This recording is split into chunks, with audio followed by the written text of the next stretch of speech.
Je lis du livre de 2 Chroniques, chapitre 7, les versets 13 et 14, ce qui suit. Quand je fermerai le ciel et qu'il n'y aura point de pluie, quand j'ordonnerai aux sauterelles de consumer le pays, quand j'enverrai la peste parmi mon peuple, si mon peuple sur qui est invoqué mon nom s'humilie, prie et cherche ma face, et s'il se détourne de ses mauvaises voies, je l'exaucerai des cieux, je lui pardonnerai son péché, et je guérirai son pays. Prions. Seigneur, depuis le 22 février, nous avons pris le temps d'étudier ces 2 références. Nous avons pris le temps parce que ton esprit veut inculquer à tes enfants comment lire la parole. Pendant ces jours, ils ont compris que chaque mot a son importance et mérite d'être développé. Permets, Seigneur, qu'ils continuent à apprendre comment comprendre ta parole. Que ton esprit les guide, nous t'en prions, au nom de Jésus pour ta gloire éternelle. Amen. Nous avons, hier soir, vu comment ce jeune homme est entré en lui-même. Il a pris la décision de laisser la porcherie pour aller vers le domicile de son père. Beaucoup de personnes prennent des résolutions. Je me rappelle quand j'étais enfant, le 1er janvier, bon alors, qu'est-ce que tu promets de faire cette année? Et je répondais inlassablement, eh bien cette année je serai sage, je vais obéir, je ne vais pas faire ce qui est mal. Chaque 1er janvier, je connaissais ça presque par cœur. Et j'étais sincère. Le 1er janvier, ça se passait bien. Le 2, un peu moins bien que le 1er, puis hop, c'était reparti. Souvent, il nous arrive de prendre des décisions. Mais nous ne les réalisons pas. Nous retombons dans les travers. Mais ce jeune homme, que fera-t-il? Nous prenons à nouveau le livre de Luc chapitre 15. Luc chapitre 15. Du reste, hier, je t'avais déjà averti qu'on reviendrait dessus, donc logiquement, tu aurais déjà dû avoir la page. Nous lisons Luc chapitre 15 à partir du verset 20. Et il se leva et alla vers son père. Je m'arrête ici un instant. Il a pris la décision et il a agi.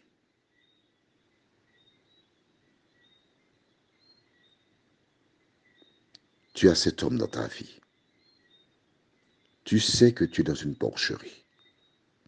Tu le sais. Je ne te jette pas la pierre, non. Les circonstances font que tu t'es retrouvé dans une situation. Là, on est d'accord. Je suis ton frère.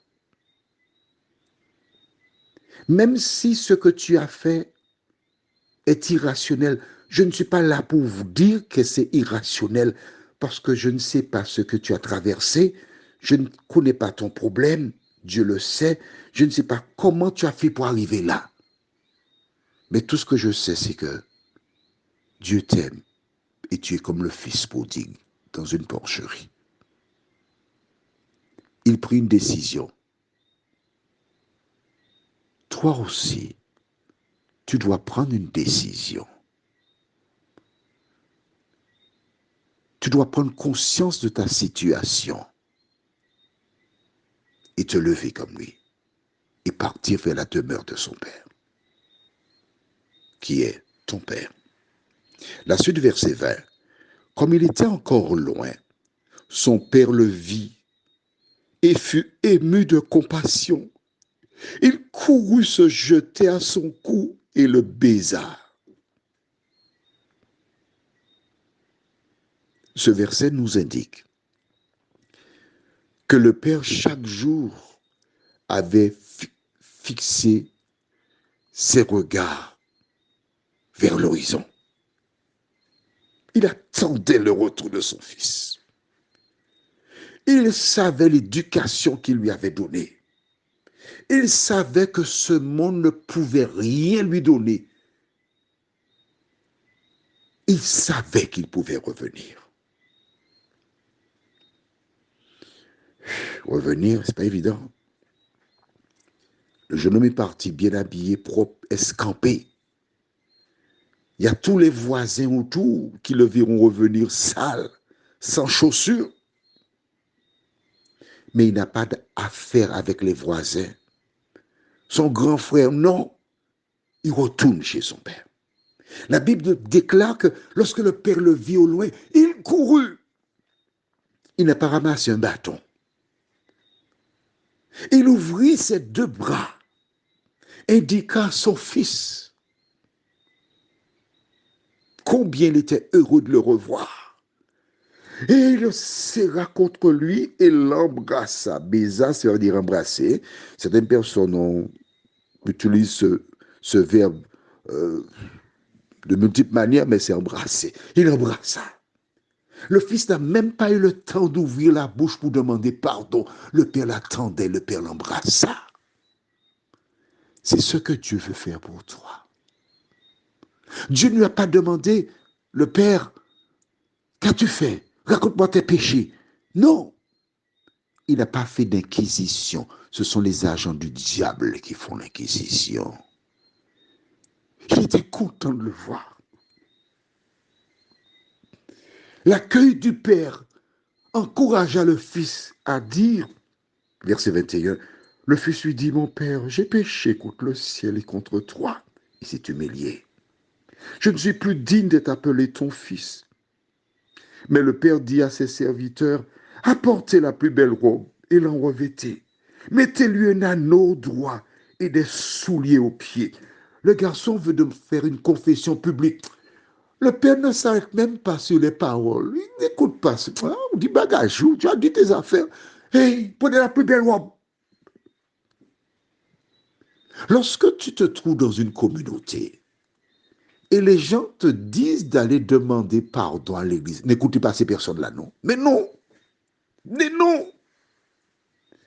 Le fils n'a jamais demandé pardon, raconté ses péchés. Il a simplement reconnu son erreur. Le simple fait de revenir à la maison de son père, c'est ce qui est important pour le père. Alors si tu es dans une communauté et on t'invite à faire le contraire de ce que tu as lu toi-même, lis la Bible pour les gens. Ne laisse pas les gens te couillonner. La suite de l'histoire. Tu as noté avec moi en verset 22 qu'il dit « Mettez-lui un anneau au doigt ». C'était le moyen pour payer, acheter et autres, et des souliers aux pieds, ce qui veut dire qu'il n'avait pas de chaussures. Il était pire qu'un esclave. Amenez le veau gratuit, le mangeons et réjouissons-nous, car mon fils que voici était mort et il est revenu à la vie. Il était perdu et il est retrouvé. Et ils commencèrent à se réjouir.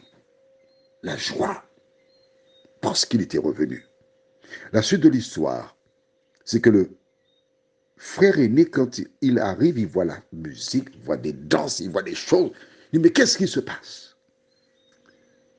On lui explique que son petit frère est revenu. Il refuse d'entrer dans la salle. On appelle le père qui sort lui parler. Et je lis au verset 30. Il dit à son père, et quand ton fils est arrivé, celui qui a mangé ton bien avec des prostituées, c'est pour lui que tu as tué le faux gras. Le grand frère savait où était son petit frère. Il n'a rien fait pour aller le chercher. Il n'a rien fait pour le détourner de sa mauvaise voie. Certes, il était resté dans la maison, mais son cœur était mauvais. Il n'avait rien à voir avec celui de son père. Alors toi, est-ce que ça t'arrive d'aller raconter les péchés des autres? Si oui, quelle est la différence entre toi et le fils aîné? Le père insiste avec lui, mais il n'entre pas dans la salle de festin. Cette histoire relate la fin de toutes celles et ceux qui agissent comme le grand frère du fils prodigue. Prions. Seigneur, tu as déclaré, je l'exaucerai. Ce jeune homme laissa la porcherie. Il est venu vers toi dans la parabole. Tu n'attendais que son retour. Seigneur, je te prie pour ces personnes qui ont fait des pactes avec le diable, ces personnes qui ont offert des enfants, des vies, qui ont été très loin dans le péché, qui sont dans cette porcherie, des personnes qui ont tué, dissimulé leurs crimes, qui sont en liberté, mais qui, à l'intérieur, sont encore des esclaves, parce que leur conscience leur parle.